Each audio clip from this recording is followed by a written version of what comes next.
Hey, this is Chris Schafer on the Break It Down show. That's right. We're doing a bunch of these things. And I guess anybody who doesn't know, Chris and I have a lot of time in combat zones. We've both written about it. And one of the things I've just discovered is there are so many things, Chris, that we don't know. I recently wrote a response to Robert Gates' op-ed saying that we should stay in Afghanistan and spend more money on aid and do all these things.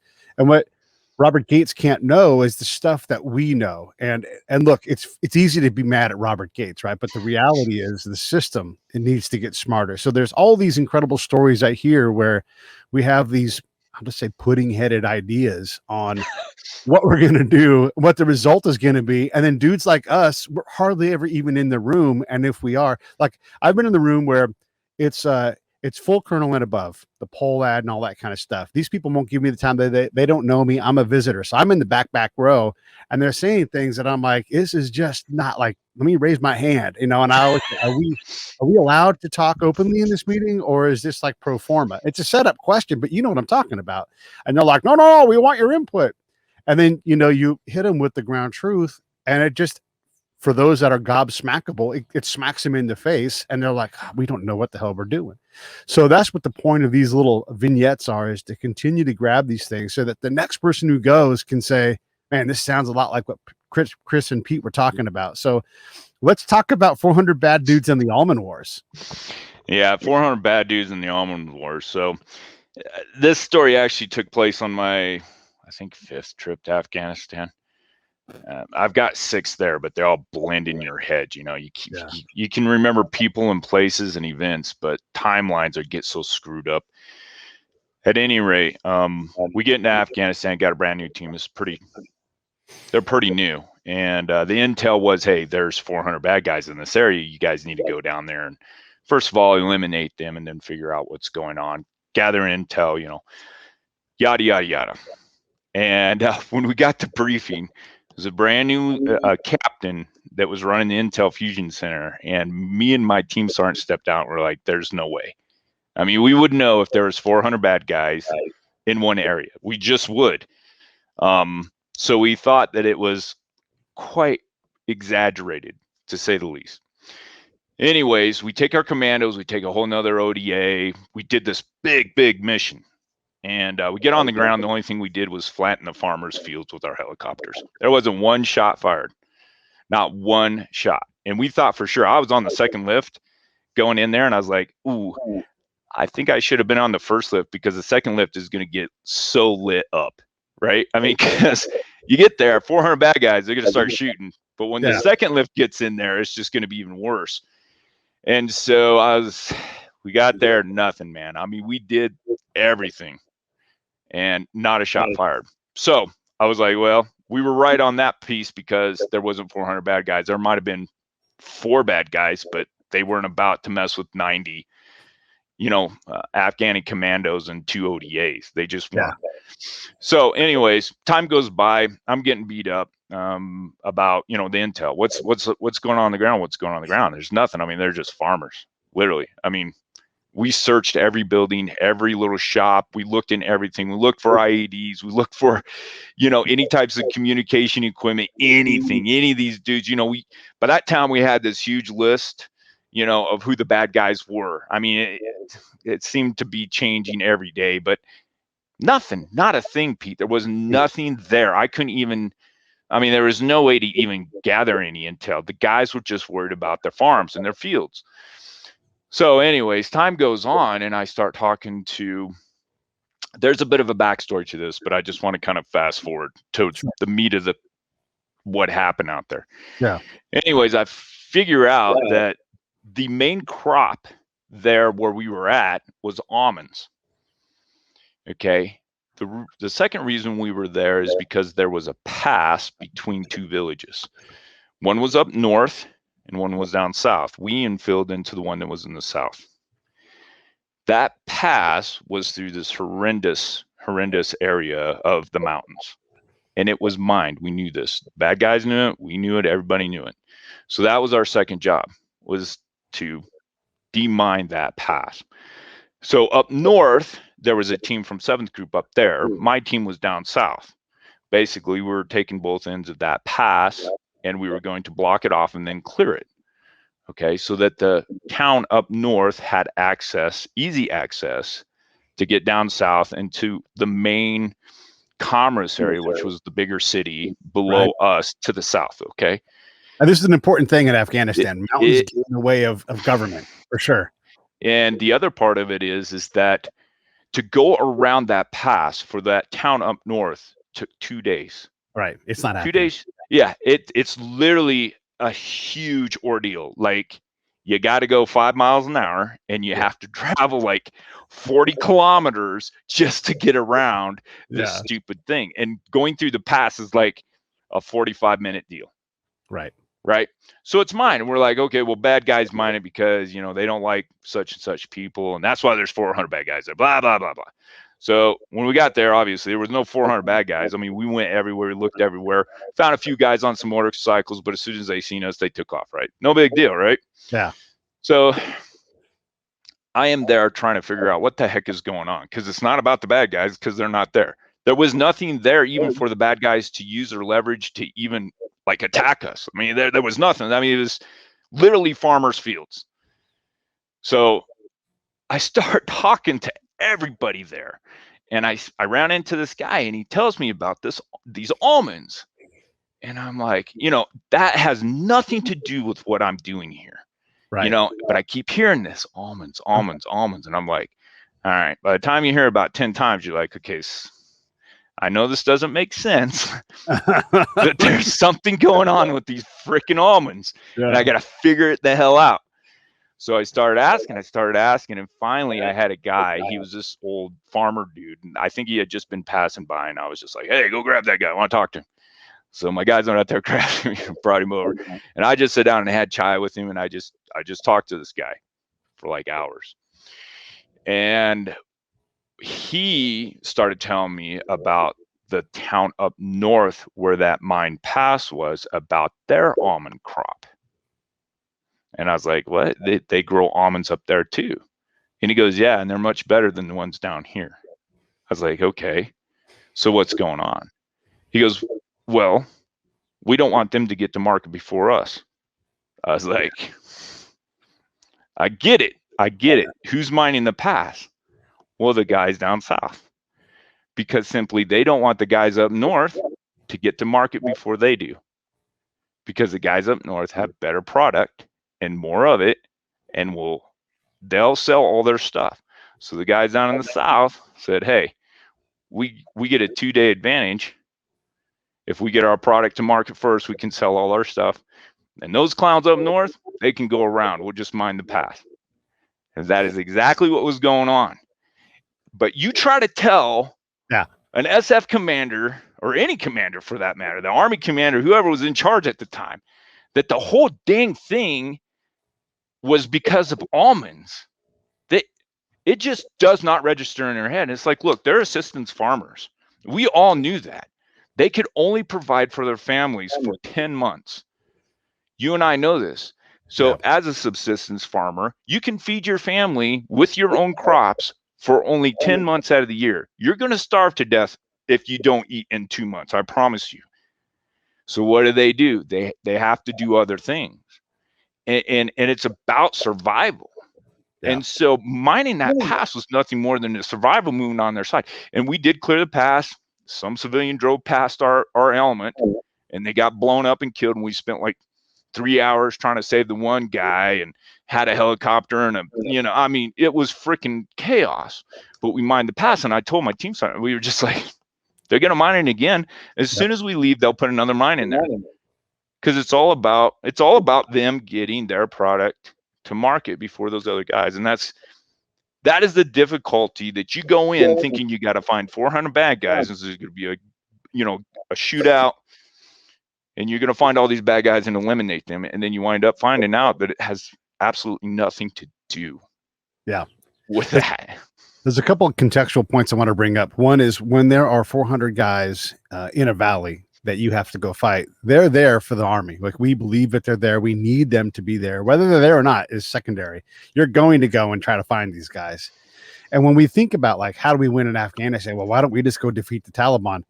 They don't have to show up for the fight. Like, we have this perception, like, we're going to swing the gate and we're going to close the door, and we're going to pull the flag and grab his sword, and they're going to march off, stack arms. That's never, ever, ever going to happen. Not on these kind of fights. They're just Right. not going to show up. They're going to bed down, and okay, maybe you. I don't know how many units I worked with, and this is not a knock on these units. This is how hard this fight is. And they're like, this is an infantry unit. We're going to close with and destroy. Line item number 1 on your mission. And you can't, because they won't allow you to close with them. Right. They're going to fight this longer war. We're like, yeah, okay, we lost 10 dudes this year. That's it. Like, if you wanted bad guys to not die, go to an infantry brigade and follow them around, because the Taliban's not like, ha ha, and then they're gonna blow you up from behind a rock, and they're not going to engage you like we want them to. But and it's the main thing we focus on. I know I've asked you this question. You and I both know we're going to have way more conversations than we're going to fire bullets, but we don't train with that, right? And so that's one thing I wanted to make sure I add in there too. The other thing is Benedicte Grima is a fantastic source for anybody trying to go to Afghanistan. She's got a notes from the field ethnography thing, and she talks about these complexities of like, like this tiering of actions, the cultural part and everything else. And it's like the government is always a subordinate set to inter-tribal or inter-valley dynamics. And so if we can slow you down from getting to the market, like the work is not in demining that trail. Okay, sure, let's do that for humanity's sake. But you're not looking at the problem of this almond problem. And you probably can't solve that in a year, by the way. Yeah, no. But we don't even get to that point. And how long did it take you, like in Chris's career, to be able to withstand the uncertainty of that almond story emerging to you? Because I know for me, like, it would have taken a long time for me to say, yeah, I don't care about almonds. I'm direct. I'm going right to the objective. I'm going to, because it took me a long time to slow down and just listen. And anything that seemed weird, that might be something. And it wasn't always something. But how long did it take for you to develop the ability to withstand that learning curve to be able to go, that almond thing is something, I keep hearing about it? Because you could have done it on the first time they mentioned almonds. Tell me about almonds, but you didn't. Yeah. It took a while. No, and I think the problem is that you actually have to overcome. Well, part of it's, I guess, trust in your own intel guys. Yeah. They're doing their best, and they're not going to try to mislead you. Okay, the intel is there for a reason, and they've collected it in some fashion, whether it be 100%. And 80% true is like knocking it out of the freaking park, dude. Seriously, I mean, like, not just a home run, but over the back. And for me, my rule is if you say more than 60% accurate, I think you're full of shit. Right. Exactly. Yeah. I've had guys, I got a 1A source. I'm like, dude, my mom's not even a 1A source, I was like, come on, dude, you're bullshitting me. And I know you're, but so I think that's part of the thing, Pete, is, understanding that there's always an underlining, issue going on in that country was very evident from early on. Okay. So, but the especially the tribal thing, it became so apparent to us right off the bat. And I've talked to many people and said it's almost like the tribal Indians in America before we even got here. Okay, the Sioux didn't like the Cheyenne, and the Cheyenne didn't like the Cherokees. And they could align themselves with each other if they needed to. But that's Afghanistan in a nutshell. Yeah. But that's just, they all know that, and it's like it's blowing our minds. So.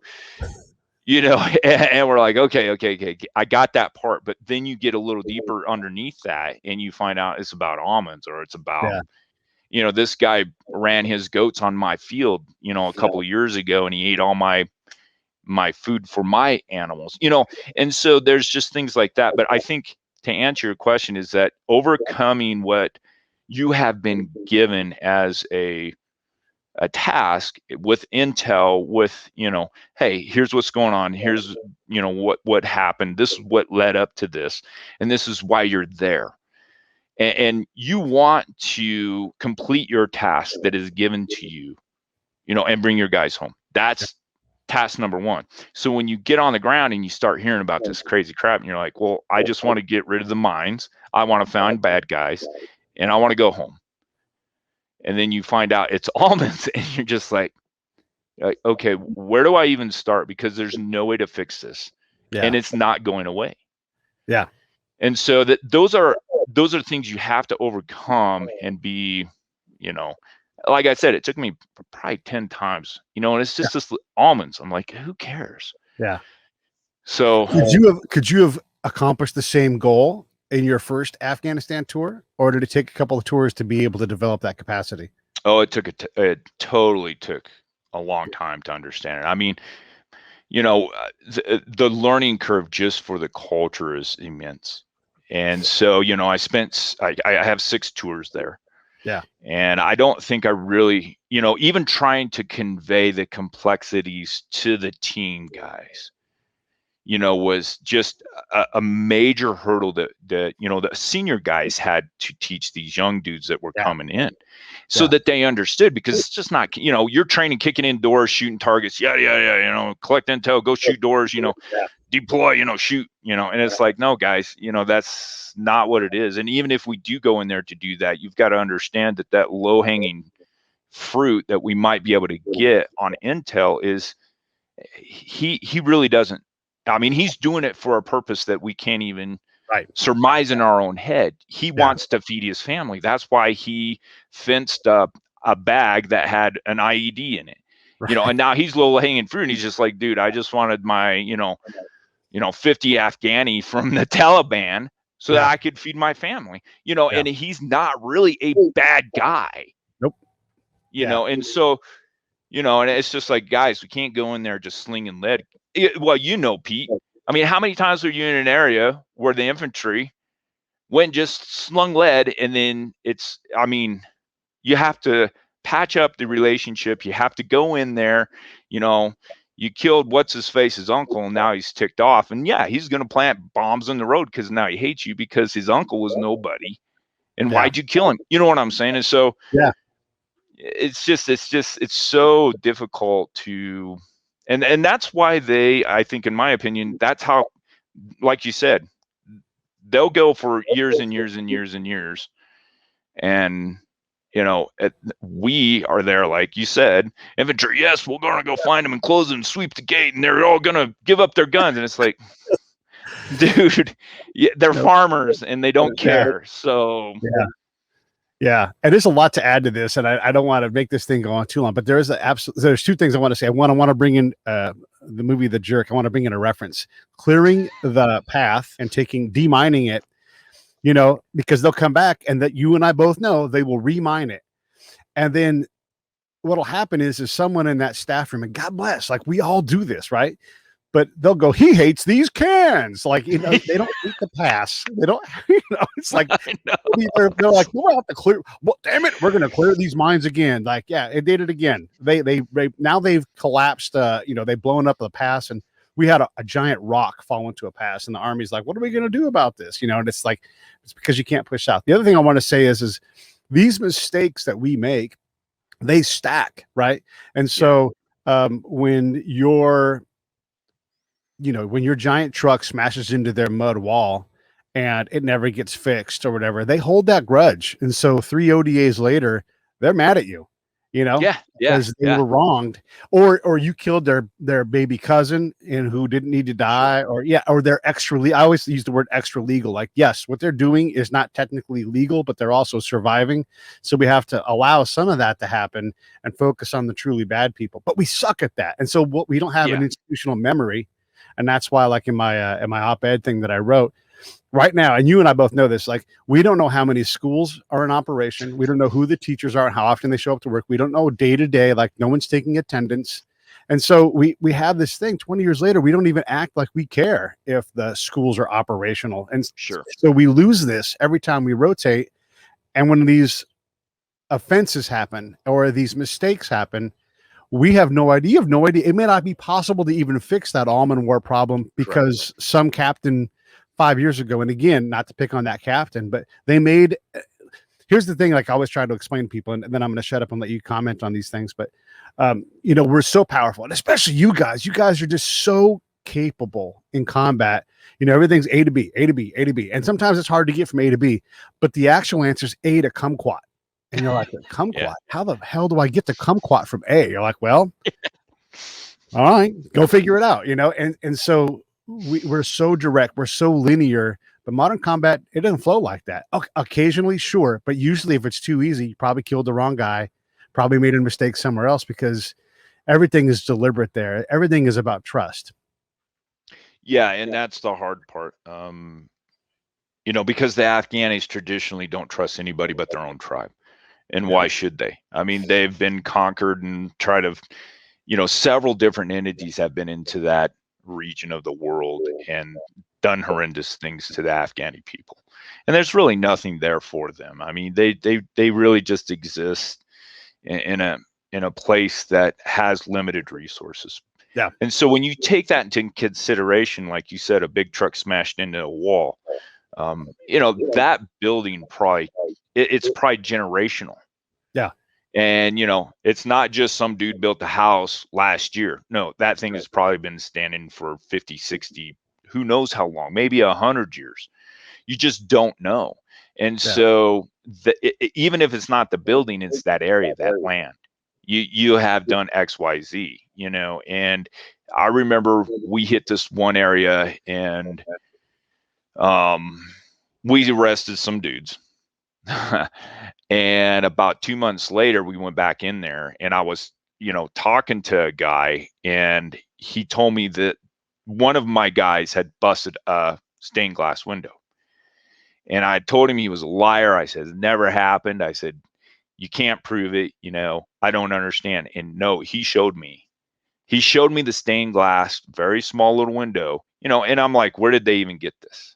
I mean, they must have had to travel to Pakistan, or maybe they got it in the country. I don't know. It was very rare, but it was broken. And there's no way to replace that. And, that family now is, how do you build? You have to build trust, and you have to have that relationship, but that takes time, and you can't have guys rotating in and out. And that's just so hard. I mean, who wants to live there for 5 years to try to build something? Yeah. And, it's a difficult situation. Like you said, we're very linear, okay. Yeah. So that raises the question, like, truly, where was our end state? Because if it was just to eliminate the Taliban and get rid of them, okay, fine. But to think that we could stay there and operate in an environment where that has to take place because of the way that culture is, where you have to build trust, you have to be there. You cannot, rotating out is something, they don't wrap their heads around. So you can rotate out, but you have to rotate back. Right. Oh, hey, my buddy Chris is back. Right. I wanted that story about the truck hitting the wall. Like these things happen, and here's what I would say is what more closer towards getting right. And this isn't like a playbook. You don't do this every time, but the illustration is there. We'll come with the sack of money and be like, here's $800. We're so sorry about that. We broke your wall. And that's if they do that, right? Because we might look at that and be like, that's an earthen wall. F that. We're not giving you anything, which also happens. Sure. The best way to solve that is to go to that dude and be like, hey, listen, we banged into your wall. That's on us. Can we just come back tomorrow with some shovels and some water and just fix this thing? Make the mud. Yeah.